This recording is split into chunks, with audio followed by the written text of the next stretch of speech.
Hello everyone. இப்போ நம்ம unit 3 motion in a plane ல உள்ள ப்ராப்ளம் பார்த்துட்டு இருக்கோம். Problem number 5. Two vectors A vectors and B vector have equal magnitudes if magnitude of A vector plus B vector is equal to 2 times the magnitude of A vector minus B vector, then the angle between A vector and B vector will be. இந்த கொஸ்டின்ல என்ன கேட்டிருக்காங்கன்னா, ரெண்டு vector A vector B vector இருக்கு. But அதோட மேக்னிடியூட கொடுக்கல, அது என்ன டைரக்ஷன்ல இருக்குன்னு கொடுக்கல. ஜென்ரலா ஒரு A வெக்டர் B வெக்டர் இருக்கு. அதோடைய ரெண்டு வெக்டரையும் நம்ம கூட்டினா அதுல என்ன கூட்டினா ஒரு வெக்டர் கிடைக்குமோ அந்த வெக்டருக்கு மேக்னிடியூட் எடுத்துக்கோங்க. அதே மாதிரி ரெண்டு vector A vector minus B vector நம்ம டிஃபரன்ஷியேட் பண்ணலாம். ஃபர்ஸ்ட் ரிசல்ட் பிடிக்கும், இன்னொரு டிஃபரன்ஷியேட் பண்ண அதாவது டிஃபரன்ஸ் பண்ணா அது ஒரு வெக்டர் கிடைக்கும். ஓகேங்களா? அந்த வெக்டருக்கு ரெண்டு டைம்ஸ் பெருசா இருக்குது, ஈக்குவலா இருக்குது. ஓகேங்களா? ஸோ இதுதான் கண்டிஷன். அதாவது இதுதான் கண்டிஷன் கொடுத்துருக்காங்க. ஓகேங்களா? இதான் given. நம்ம இதுல இருந்து நம்ம வேல்யூ நம்ம வந்து இப்படி இருந்து இந்த மாதிரி இருந்ததுன்னா ஆங்கிள் ஏ வெக்டருக்கு பி வெக்டருக்கு என்ன ஆங்கிள் இருக்கும் அப்படிங்கறதான் கொஸ்டின். ஓகேங்களா? ரைட். எப்படி சால்வ் பண்றது பாருங்க.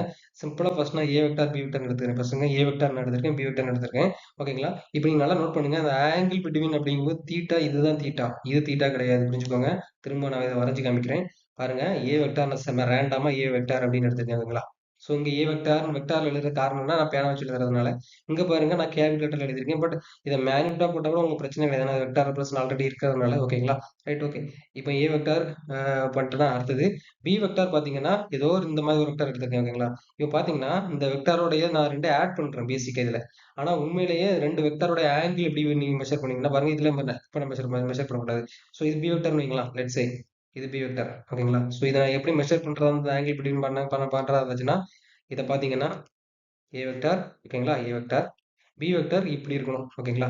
ஸோ இந்த மெஷர்மெண்ட் தான் தீட்டா பேசிக்கா. ஸோ அதனால தான் நான் இங்க என்ன பண்றேன்னா இந்த லைன் அப்படியே எக்ஸ்டெண்ட் பண்ணி இந்த ஆங்கிள் தான் தீட்டா, நம்ம இதுதான் நம்ம கண்டுபிடிக்கணும்னு போட்டிருந்தேன். ஓகேங்களா? ஸோ அப்ப இந்த ஆங்கிள் என்ன 180 மைனஸ் தீட்டா, இது உங்களுக்கு நல்லாவே தெரியும். ஓகேங்களா? ரைட். ஸோ இது வந்து டோட்டல் ஆங்கிள் 180ங்கிறதுனால 180 மைனஸ் தீட்டா. ஓகே. ஸோ இந்த டயக்ராம் நல்லா புரிஞ்சுதா? இப்போ நம்ம காஸ்ட்ல law of cos cosine apply பண்ணணும். ஸோ இது வந்து law of cosine. Law of cosine formula படி எனக்கு இது பாருங்க, இதுல இன்னொரு விஷயம், முக்கியமான விஷயம்.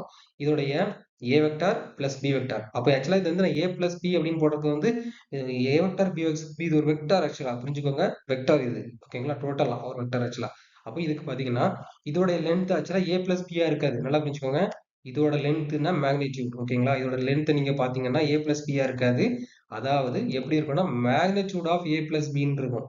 ஏன்னா ஏ பிளஸ் பி அப்படிங்கிறது டிஃப்ரெண்ட் வெக்டார் நம்ம வந்து சிம்பாலிக்கா எழுதி வச்சிருக்கோம். அவ்வளவுதான் விஷயம். ரெண்டுக்கு புரிஞ்சுக்கோங்க.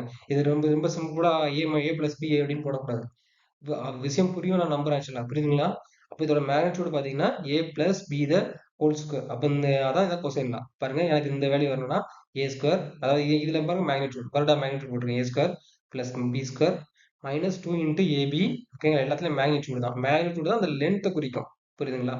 ரைட். அப்புறம் பாத்தீங்கன்னா இது இடைப்பட்ட ஆங்கிள் என்னது காஸ் 180 மைனஸ் தீட்டா. கரெக்டா? அந்த ரெண்டு ட்ரையாங்கிளுக்குள்ள இந்த ஆங்கிளை குறிக்கும், மென்ஷன் பண்ணும்.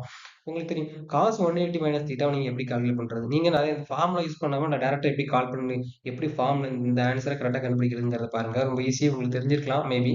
பாருங்க, இங்க வந்து 0 1 பாருங்க, இது ஒரு சர்க்கிள். இந்த சர்க்கிளோடைய யூனிட் ரேடியஸ் வந்து 1ன்னு வச்சுக்கோங்க. பாத்துக்கோங்க, ரேடியஸ் 1 இந்த சர்க்கிளுக்கு. ஓகேங்களா? சோ இது வந்து இது வந்து நான் எப்பவுமே நம்ம மெஷர் பண்றது ஆங்கிள் நார்மலா உங்களுக்கு அந்த லா தெரியும். அதாவது X axis positive X axis இருக்குல்ல, இதுல இருந்தா நம்ம மெஷர் பண்ணுவோம். இதான் பாசிட்டிவ் எக்ஸ் ஆக்சிஸ், இதுல இருந்தா மெஷர் பண்ணுவோம். ஸோ இந்த ஆங்கிள் 0 அல்லது 320 டிகிரி. ஏன்னா ஃபுல் ரொட்டேஷனுங்கிறதுனால 360 0 டிகிரி 2 அப்புறம் இதுக்கப்புறம் போறது எல்லாமே பாசிட்டிவ் வேல்யூ. ஓகேங்களா? அதனால தான் நான் பாசிட்டிவ் வேற போட்டிருக்கேன். எனக்கு என்ன தேவை ஆச்சுன்னா 180 மைனஸ் தீட்டாவோட ஆங்கிள் தெரியணும். அதுக்கு நான் என்ன பண்ணணும்னா ஃபர்ஸ்ட் இங்கே இருந்து 180 டிகிரி ஃபர்ஸ்ட் ரொட்டேஷன் பண்ணிக்கிறேன். இங்க வந்துட்டு அப்புறம் மைனஸ் சீட்டா நான் மைனஸ் பண்ணிக்கிறேன். அப்போ ஆட்டோமேட்டிக்கா எனக்கு 180 மைனஸ் சீட்டா கிடைச்சிடும். ஓகேங்களா? அதுக்கப்புறம் நான் என்ன பண்றேன் பாருங்க. இப்போ 180 மைனஸ் தீட்டா எனக்கு கிடைச்சிச்சு. அப்போ உங்களுக்கு தெரியும் காஸ் காஸ் காம்பனண்ட், அதாவது இங்க நம்ம கண்டுபிடிக்கிறது வந்து காஸ் 180 டிகிரி மைனஸ் தீட்டா அப்படிங்கறத கண்டுபிடிக்கிறது வேற ஒன்றும் கிடையாது. இந்த ஆங்கிளோட ஹரிசாண்டல் காம்பனண்ட் பாருங்க. அப்போ இந்த ஆங்கிளோட ஹரிசாண்டல் காம்பனண்ட் தான் நம்ம கண்டுபிடிக்கணும். ஸோ காசுங்கிறது ஹரிசாண்டல் காம்பனண்ட். கரெக்டா? அப்படின்னா இதோட வேல்யூ நீங்க பாருங்க. நம்மளுடைய ஆக்சுவலா பேசிக்கா நம்மளோட ஆரிஜின் இங்க தான் இருக்கு. காமிக்க பாருங்க, இந்த ஆரிஜின் இதான் ஆரிஜின். இதை நான் வரைஞ்சு காமிக்க லேசா. பாருங்க, இதான் ஆரிஜின் வச்சுக்கலாம். ஓகேங்களா? ஸோ காஸ் காம்பனண்ட்னா இப்போ எக்ஸ் காம்பனண்ட் பார்த்தீங்கன்னா பேசிக்கா மைனஸ் காஸ் தீட்டாவும் இதுவும் ஒன்று. புரியுதுங்களா உங்களுக்கு? அதாவது இது ஈக்குவல் எதுக்கு ஈக்குவல்னா மைனஸ் காஸ் தீட்டா. ஏன் மைனஸ் போடுறேன்? ஏன்னா இதுதான் பாசிட்டிவ். இதான் நம்மளுடைய கோஆர்டினேட் சிஸ்டம் படி இது எக்ஸ் பாசிட்டிவ், ஒய்ங்கிறது பாசிட்டிவ் இங்க இருக்கிறதுனால. ஸோ இந்த காஸ் 180 மைனஸ் தீட்டாங்கிறது எதுக்கு ஈக்குவல்னா minus cos theta equal. So அப்படிங்கும்போது நான் இதை சப்ஸ்டிட் பண்ணாச்சுன்னா ஆன்சர் வந்துருச்சு. ஓகேங்களா? ஸோ இதுக்கு நீங்க இந்த ஃபார்முலா பண்ண அவசியம் இல்லை. இந்த மாதிரி நீங்க வேற எந்த ஒரு விஷயத்தையும் மேக்ஸிமம் இந்த மாதிரி ட்ரிக் வச்சு நீங்க ஈஸியாக கண்டுபிடிச்சிக்கலாம். ஏன்னா நீங்க ஃபார்முலா போட்டு அதை எக்ஸ்பிளைன் பண்ணி நீங்க ஒத்துக்கிறேன். காஸ் ஏ மைனஸ் பிங்கிற ஃபார்முலா போட்டு எக்ஸ்பிளைன் பண்ணி பண்ணாலும் இதே ஆன்சர் தான் வரும் உங்களுக்கு. ஓகேங்களா? ஸோ இந்த மாதிரி நீங்க ட்ரை பண்ணீங்கன்னா உங்களுக்கு ஈஸியாக வச்சலாம். ஓகேங்களா? ரைட். இவன் பாருங்க அடுத்த ஸ்டெப் பார்ப்போம். அப்போ நம்ம ஏ பிளஸ் பியோட அனலிசிஸ் பண்ணியாச்சு. அடுத்து ஏ மைனஸ் பி வெக்டார் பாருங்க. அதே மாதிரி ஏ வெக்டார் இருக்கு பாருங்க. இங்க இந்த விஷயம் பாருங்க. ஃபர்ஸ்ட் பி வெக்டார்னு எப்படி வரைஞ்சிருக்கேன் கரெக்டா? இது பி வெக்டார். அப்போ மைனஸ் பி வெக்டார்ங்கிறது மைனஸ் பி வெக்டார் அப்படியே ஆப்போசிட்ல இருக்கும். ஜஸ்ட் வந்து இந்த இதோடைய ஏரோ அந்த ஹெட் மட்டும் கொஞ்சம் மாறி கிடக்கும். கரெக்டா ஆப்போசிட்ல இருக்கும் பாருங்க. இது மைனஸ் பி வெக்டார். அவ்வளவுதான் விஷயம். ஓகேங்களா? ஓகேங்களா? நான் வெக்டார் நான் வரைஞ்சிடுறேன். ஸோ வெக்டார் இது ஒரு வெக்டார். ஓகேங்களா? முடிஞ்சு. அப்போ வெக்டார் பாருங்க மைனஸ் பி வெக்டார் வந்துருச்சா? அப்போ நம்மளுக்கு வந்து இதோட ஆங்கிள் நமக்கு தெரியணும். பாருங்க இதோட ஆங்கிள் நீங்க பாருங்க. இதை வந்து நான் அப்படியே ப்ரொஜெக்ட் பண்ணி காமிக்கேன். ஃபுல்லாக பாருங்க இந்த மாதிரி பாருங்க. ஆக்சுவலாக இது 180 மைனஸ் தீட்டா. அப்போ இது எனக்கு இதுவும் தீட்டா தான் ஆக்சுவலாக. அப்படி இல்லைன்னா நீங்கள் வந்து இந்த ப்ராப்பர்ட்டி கூட யூஸ் பண்ணலாம். இது தீட்டானா ஆட்டோமேட்டிக் இதுவும் தீட்டா ஆயிரும். புரியுதுங்களா? இது 180 மைனஸ் தீட்டா ஆயிரும். இது 180 மைனஸ் தீட்டா ஆயிரும் இந்த ஆங்கிள். அப்போ இங்கே தீட்டா வந்துருச்சு. ஓகேங்களா? இப்போ நான் மறுபடியும் லா ஆஃப் கொஸ்டின் அப்ளை பண்றேன். லா ஆஃப் கொஸ்டினோட பெரிய அட்வான்டேஜ் என்னன்னா உங்களுக்கு ஒரு ஆங்கிள் இருக்கு, ரெண்டு ரெண்டு சைடு உங்களுக்கு தெரியுங்கிற பட்சத்துல நீங்க மூணாவது ஆப்போசிட் சைடை நம்ம கண்டுபிடிக்கலாம். சைடை கண்டுபிடிக்கிறதுக்கு ஆங்கிளை யூஸ் பண்றது தான் லா ஆஃப் கொசைன். சொல்ற புரியுதுங்களா உங்களுக்கு? இங்க வந்து இங்க நம்மளுக்கு தெரியாத அன்னோன் இதுதான் நம்மளுக்கு தெரியாது. நம்மளுக்கு தெரிஞ்ச அன்னோன் தெரிஞ்ச நோன்ஸ் வேல்யூலாம் ஏ நம்மளுக்கு தெரியும் மேக்னிடியூட், பிங்கிறது மேக்னிடியூட் தெரியும், தீட்டாவோட வேல்யூ தெரியும். இந்த இதோட மேக்னிடியூட் நம்மளுக்கு தெரியாது. இதான் நம்ம கண்டுபிடிக்க போறோம். ஓகேங்களா? ஸோ கண்டுபிடிச்சாச்சுன்னா இந்த ஸ்டேட் ஆன்சர் வந்துச்சு. ஸோ நம்ம பேசிக்கா நம்ம கண்டுபிடிச்சாச்சு கிட்டத்தட்ட இந்த வேல்யூ வந்து கண்டுபிடிச்சாச்சு.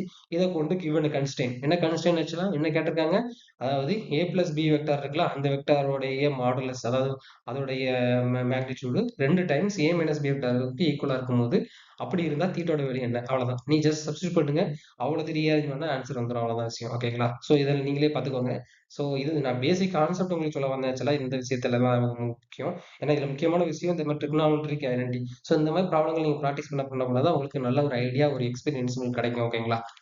ஓகே. ஐ ஹோப் நீங்க வந்து மத்த விஷயங்கள் நீங்க பண்ணிருவீங்க நான் நம்புறேன். ஃபுல்லா ஜஸ்ட் ஒரு சிம்பிள் கால்குலேஷன்ஸ் தான். ஓகேங்களா? நீங்க பண்ணிருங்க. ஓகேங்களா? தேங்க்யூ.